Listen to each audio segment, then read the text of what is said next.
Something that I found very mind-blowing when I was younger was going on the first ever lesbian and gay pride march.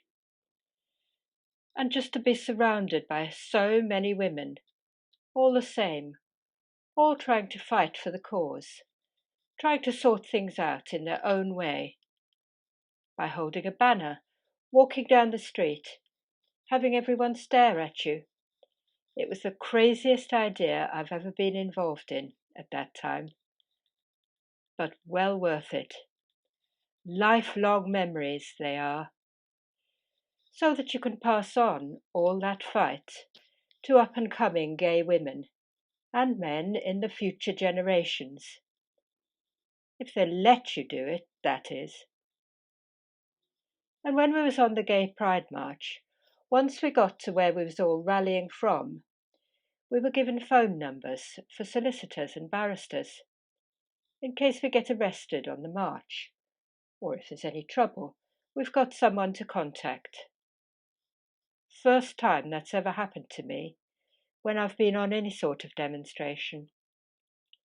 And they were quite weird, very weird, but every single woman had a phone number written on her arm. There was no men on the march at all women. The only men that were there were alternate police officers, man, woman, 1981.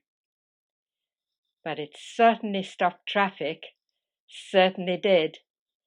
So much so it was on the 10 o'clock news that night, which was a bit of a downer because I'd actually got the day off work and I shouldn't have done. I'd told them I was sick. No, I didn't actually. I said I was going to a wedding and I created and stamped and shook and swore at them until I got the day off. And then I was on the 10 o'clock news. So the next day when I went to work, I was not very popular. But there you go. These things happen, don't they? But it was very nice to be able to walk down the street and see men and women of the same sex, well, of all different combinations, holding hands and having a cuddle and a kiss and a laugh, being comfortable in their own environment, which we never used to be able to do. Because if I walked through my local town, holding my girlfriend's hand, we used to get dog shit thrown at us. We used to get anything they had in their hand, cans of beer, anything, and such a lot of abuse. And we'd get followed round the town. It was really uncomfortable.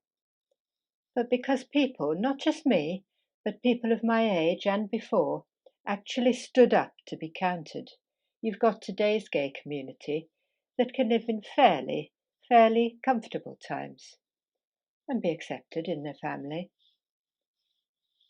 I did have an incident a few weeks ago when I was walking through my local town, and there was two women walking down the road, and they were holding hands. And they were obviously a couple, because they gave each other a kiss.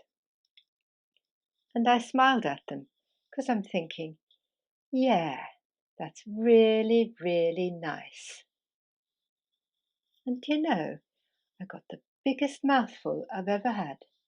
Well, probably not ever, but for years in Crawley. Because they thought I was taking the piss because I was smiling at them. I then had to explain to them that I wasn't. I think that's quite sad. Really, really sad.